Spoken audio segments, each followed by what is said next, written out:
முதல்ல மேஷம். மேஷராசிக்காரர்களுக்கு இந்த மாதம் உண்மையிலேயே வெற்றிகளை கொடுக்கக்கூடிய அருமையான மாதம். ரொம்ப நல்லா இருக்கும். என்ன ஒன்று, 11ஆம் இடத்துல ராசிநாதன் இருக்கிறார். மாதத்தின் ஆரம்பத்திலேயே அவர் 11ஆம் இடத்தில் இருப்பது, 11ஆம் இடத்தில் அவர் ராகுவுடன் சேர்ந்திருந்தாலும் கூட, புதனுடன் சேர்ந்திருந்தாலும் கூட, மாத ஆரம்பத்தில் 11ஆம் இடத்துல சூரியன் செவ்வாய் 2 பேருமே சேர்ந்திருக்கிறாங்க. இது ஒரு நல்ல யோகா அமைப்பு. குருவின் மேஷராசிக்காரர்களுக்கு பெரிய ஃபெயிலியர் எதுவுமே இருக்காது. என்ன, மாதத்தில் 15ஆம் தேதிக்கு பிறகு டக்குன்னு சூரியன் 12ஆம் இடத்துக்கு போய் சனியோட சேர்றார். சூரியன் சனியோட சேர்ந்தாலும் கூட அங்கே சுக்கிரனுடைய தொடர்புகள் அங்கே வந்து விடுகின்றன. 15 மாதங்களில் 1.25 வருஷத்தில். இந்த 1.25 வருஷத்திற்கு பிறகு சிலரை அடையாளம் காட்டக்கூடிய அமைப்புகள் கண்டிப்பாக மேஷராசிக்காரர்களுக்கு வந்தே தீரும். நடக்கிறது நடந்துதாங்க தீரும். எதாலையும் ஒரு நிலையில உள்ளதை சொல்வது, என்ன நடக்கும் என்பதை கணித்து சொல்வது என்பதுதான். அதை மாற்றி சொல்வது என்பது கிடையாது. ஆனாலும் மேஷராசிக்காரர்களுக்கு இந்த மாதம், மார்ச் மாதம்,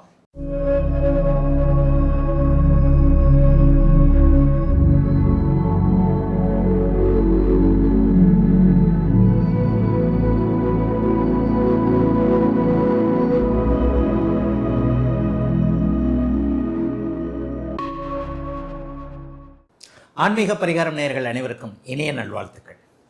எல்லோரும் நன்றாக இருப்பீர்கள். இதான் மார்ச் மாதம் பிறக்கப் போகிறது. ஐயா, வருடம் பிறந்து 2 மாதங்கள் ஆயிடுச்சு. 2026 எனக்கு கொஞ்சம் ஓரளவுக்கு நன்றாக இருக்கும்னு நினச்சேன். ஏதோ லேசாக அப்படியே ஒரு வெளிச்சம் தெரிகிற மாதிரி தெரிகிறது. ஆனால் முழுசாக இன்னும் எந்த விதமான நல்ல மாற்றங்களும் வரலை. எனக்கு நன்றாக இருக்குமா இல்லையா?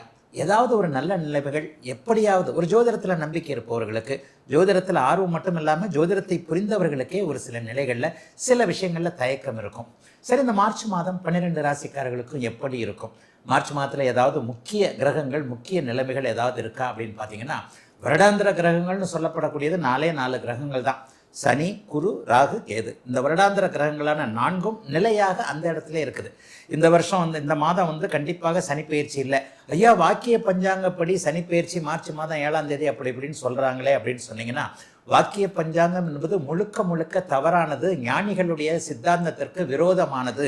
ஒரு சாதாரண ஜோதிடர் வாக்கிய பஞ்சாங்கத்தை கொடுத்தார். ஞானிகள் கொடுத்ததுதான் திருக்கணிதம். வாக்கியத்திற்கு முந்தையது திருக்கணிதம். நிறைய பேர் ஜோதிடத்தை புரியாமத்தான் அந்த வாக்கிய பஞ்சாங்கம் இதுதான் ரொம்ப முக்கியமானது, ஞானிகள் கொடுத்தது வாக்கிய பஞ்சாங்கம், மனிதர்கள் கண்டுபிடிச்சது திருக்கணிதம்னு ஜோதிடமே தெரியாமத்தான் சொல்றீங்க. உண்மையிலேயே ஆரியபட்டர்லேருந்து, வராகமிகரிலிருந்து, பராசரர்லேருந்து, மகாகவி காளிதாசர்லாம் திருக்கணிதம் அப்படிங்கிறத தன்னுடைய 8வது உத்தரகாலாமிரத்தில் 8வது ஸ்லோகத்தை ரொம்ப தெளிவாக சொல்றார். 2000 வருடங்களுக்கு முன்பு திருக்கணிதம் என்பது தெல்ல தெளிவாக ஞானிகளால் அருளப்பட்டு இடையில் வந்த சாதாரண நம்மை போன்ற ஒரு ஜோதிடரான, நம்மை விட மேம்பட்ட ஜோதிடர்னு வேணா சொல்லிக்கலாம், வரருசி என்கின்ற ஒரு மேதை, அவங்க ஞானிகள் திருக்கணித சித்தாந்தத்தை கொடுத்தது. பார்வையின் அடிப்படையில் வரக்கூடிய அந்த சித்தாந்தத்தை கொஞ்சம் எளிமையாக்கி வார்த்தைகளாக, வாக்கியமாக மாற்றி ஒரு 800 வருஷத்துக்கு முன்னாடி கொடுத்த இந்த வாக்கிய பஞ்சாங்கத்தை தான் இன்னும் ஞானிகள் கொடுத்ததுன்னு நிறைய பேர் தவறாக புரிஞ்சுக்கிட்டு இருக்கிறீங்க. உண்மையிலேயே ஞானிகள் கொடுத்தது திருக்கணிதம். அதனை அடுத்து சமீப காலத்தில் 800 வருஷங்களுக்கு முன்பாக ஒரு சாதாரண ஜோதிடர் கணிச்சது தான் வரருசியை கொடுத்த வாக்கிய சித்தாந்தன்றது நிறைய பேருக்கு புரியாது.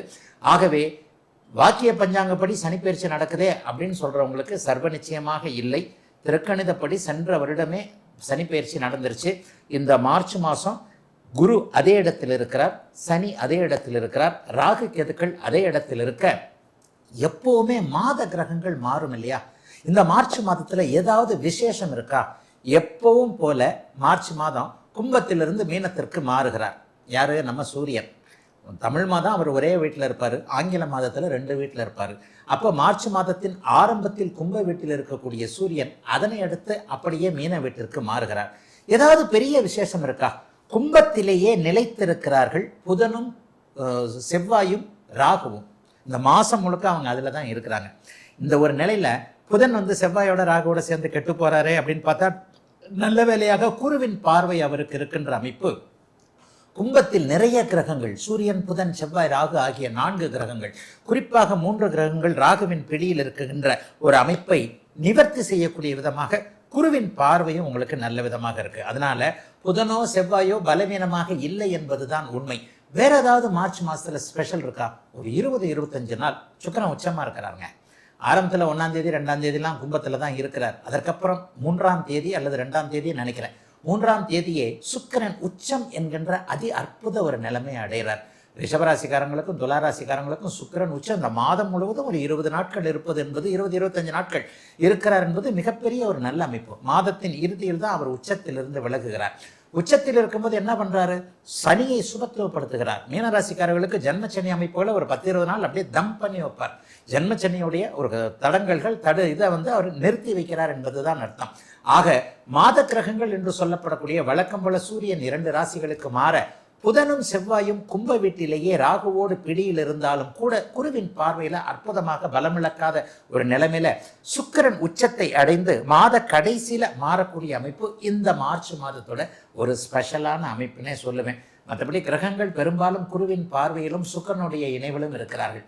குருவின் பார்வையில ராகு, செவ்வாய், புதன் மாதம் முழுவதும் இருக்க, சனி சூரியன் இருவரும் உச்ச சுக்கிரனுடைய தொடர்பில் இருப்பது கிட்டத்தட்ட பாருங்க 7 பெரிய மிகப்பெரிய கிரகங்கள்ல ஒரு 5-6 கிரகங்கள் சுபத்துவமாக இருக்கின்றன.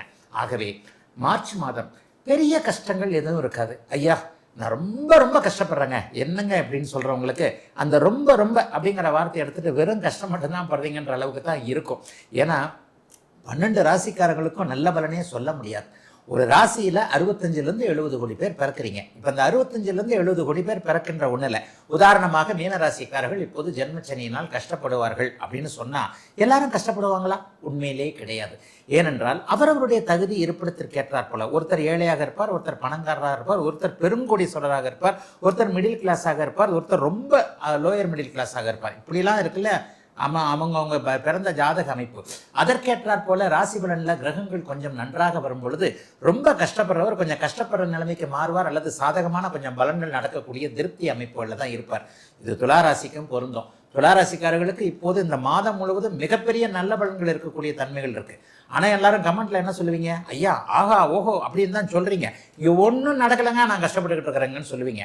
ஆனா அந்த கஷ்டப்பட்டு இருக்கிறவங்களுக்கு கூட நான் என்ன சொல்லுவேன் அப்படின்னா, 5 ரூபாய் சம்பாதிக்கக்கூடியவருக்கு 50 ரூபாயும், 500 ரூபாய் சம்பாதிக்கக்கூடியவருக்கு 1000 ரூபாயும், 1000ற்கு 5000ம், 5000ற்கு 50,000ம், 50,000ற்கு லட்சமும் அவரவருடைய படிநிலைகளுக்கு ஏற்ப வருமானங்கள் உயரத்தான் இருக்கும்.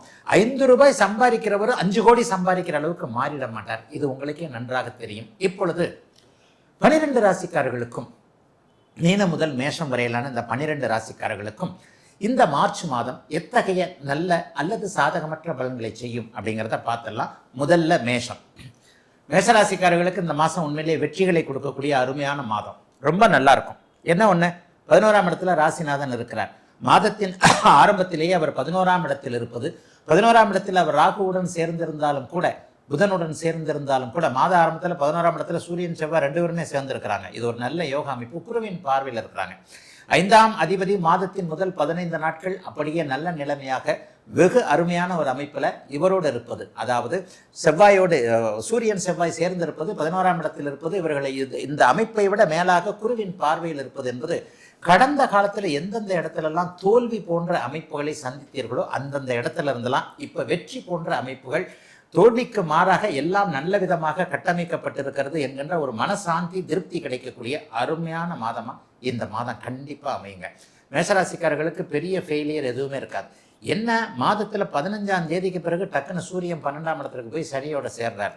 சூரியன் சனியோட சேர்ந்தாலும் கூட அங்கே சுக்கிரனுடைய தொடர்புகள் அங்கே வந்து விடுகின்றன. என்ன நடக்கும்? அப்பா புள்ள கொஞ்சம் சண்டை சச்சரவுகள் இருக்கும். அப்பாவுக்காக ஏதாவது ஒரு வகையில் விரயங்கள் செலவுகள் கண்டிப்பாக இருக்கும். இதை தவிர்த்து வேறு எந்த விதத்திலும் கஷ்ட நஷ்டங்கள் எதுவும் இல்லாத அமைப்புகள் மேஷராசிக்காரர்களுக்கு இருக்குதுங்க. சட்டப்பூர்வமான போராட்டங்களில் இருக்கக்கூடியவர்களுக்கு இந்த மாதத்திலேயே நிச்சயமாக கோர்ட்டு வழக்கு சார்ந்த விஷயங்களில் வெற்றிகள் கண்டிப்பாக உண்டு. குடும்ப நல கோர்ட்டுகளுக்கு போயிருக்கிறவங்க, அண்ணன் தம்பி அக்கால் தங்கை சண்டை சச்சரவுகளுக்குள்ள போயிருக்கிறவங்க எல்லாருக்குமே இந்த தடவை வெற்றி நிச்சயமாக இருக்கிறது. பிள்ளைகளால் கொஞ்சம் செலவுகள் இருக்கும். பள்ளி கல்வி இந்த கட்டணங்கள்லாம் ஃபீஸ் கட்டுறது, குழந்தை இவ்வளோ பெரிய படிப்பு படிக்கணும்னு ஆசைப்படுது. நமக்கு அது இருக்கா இல்லையா, இருந்தாலும் பரவாயில்ல, கஷ்டப்படுறதெல்லாம் பிள்ளைங்களுக்கு தானே, பிள்ளைங்களுக்கு செய்யாமல் வேறு யாருக்கு செய்கிறது? சேர்த்து வச்சு என்ன பண்ண போகிறோம்?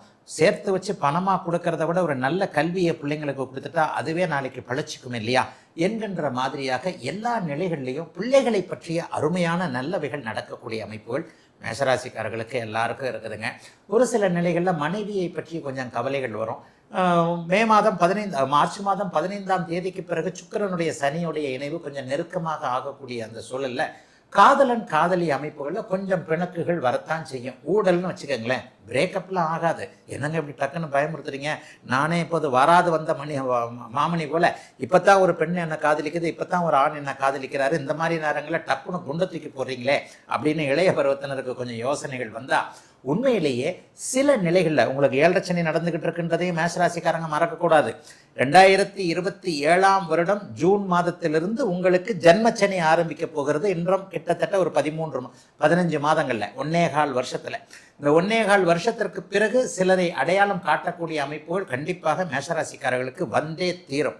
நடக்கிறது நடந்துதாங்க தீரும், எதாலையும் மாற்ற முடியாது. ஜோதிடம் என்பதே ஒரு நிலையில உள்ளதை சொல்வது, என்ன நடக்கும் என்பதை கணித்து சொல்வது என்பதுதான், அதை மாற்றி சொல்வது என்பது கிடையாது. ஆனாலும் மேஷராசிக்காரர்களுக்கு இந்த மாதம் மார்ச் மாதம் நல்லவைகள் நடக்க இருக்குது. ஆண் பெண் உறவுகளில் கொஞ்சம் பிணக்குகள் இருக்கும். முதல்ல ஊழல்கள் இருந்தாலும் கூட பிறகு சரியாகக்கூடிய தன்மை. சிலர் தோழர்களுக்கு, ஆண் தோழர் பெண் தோழர்கள் தோழிகளுக்கு ஒரு பரிசுகள் பொருட்கள் வாங்கி கொடுக்கக்கூடிய அமைப்புகள்லாம் இருக்குது. நல்லா 15ஆம் தேதிக்கு பிறகு செலவு செய்வீங்க. இன்னும் சிலருக்கு தூர பயணங்களின் மூலமாக நன்மைகளை தரக்கூடிய அமைப்பில் பிற்பகுதியில் அமைகிறது மார்ச் மாதம் மேஷராசிக்காரர்கள் எல்லோருக்கும்.